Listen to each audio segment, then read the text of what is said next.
জাতীয় দলে শুধু খেলা নয়, অধিনায়ক হওয়ার স্বপ্ন দেখেন যুব এশিয়া কাপ জেতা অধিনায়ক ফারহানুর রহমান রাব্বি। প্রিয় খেলোয়াড় সাকিব আল হাসানের সাথে তুলনায় না গেলেও দলের হয়ে দুই ডিপার্টমেন্টে রাখতে চান অবদান। তার অধীনেই প্রথম যুব এশিয়া কাপ জিতেছিল বাংলাদেশ। সোনালী ট্রফি হাতে ক্রিকেটারটার নাম মাহফুজুর রহমান রাব্বি। দ্বিতীয়বার ঢাকা প্রিমিয়ার লিগে খেলতে নেমে পেয়েছেন শিরোপার স্বাদ। তার আগেই অবশ্য বড় মঞ্চের ট্রফির স্বাদ পাওয়া হয়ে গেছে রাব্বির। তার অধীনেই 2023 যুব এশিয়া কাপের শিরোপা জিতেছিল বাংলাদেশ।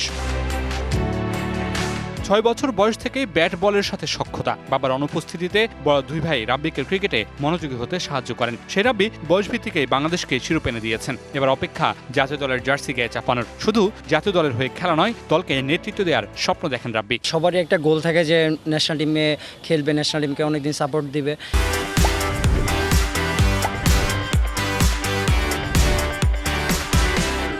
তো আমারও ওরকমই ইচ্ছা আছে যে আমি ন্যাশনাল টিমে খেলবো, আমাদের দেশকে অনেকদিন সার্ভিস দিব। আমি হার্ডওয়ার্ক করছি, লিডিং ফ্রম দ্য ফ্রন্টে থেকেই আমাদের দেশকে আমি সার্ভিস দিতে চাই। এখন আসলে সেটা তো পারফরমেন্সের দিয়েই দিতে হবে। তো আমি ট্রাই করছি যে কিভাবে আরও পাকাপোক্ত হওয়া যায়। নিজের প্রিয় খেলোয়াড় সাকিব আল হাসান, তবে অনেকেই পছন্দের খেলোয়াড়ের সাথে তুলনা টানেন রাব্বিকে নিয়ে। সেই তুলনায় না গিয়ে ব্যাট বল দুই ডিপার্টমেন্টেই রাখতে চান দলের হয়ে অবদান। আমার তো অবশ্যই পারফরমেন্স করতে হবে। আমি ট্রাই করছি যে কিভাবে পারফরমেন্সটাকে আরও বেটার করা যায়। আমি ট্রাই করছি কিভাবে আমার পারফরমেন্সটাকে আরও বেটার করা যায়।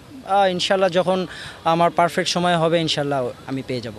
ডাক পেয়েছেন দক্ষিণ আফ্রিকার বিপক্ষে ইমার্জিং দলে। ঢাকা প্রিমিয়ার লিগে ব্যাট বল হাতে অবদান রাখাতেই মিলছে এমন সুযোগ। ডিপিএলে ব্যাট হাতে নিয়েছেন 186 রান, বল হাতে 19 উইকেট নিয়ে আছেন 11 নম্বরে। জাতীয় দলের জন্য নিজেকে ধীরে ধীরে তৈরির প্ল্যাটফর্ম রাব্বির সামনে। এবার শুধু নিজেকে প্রমাণের অপেক্ষা।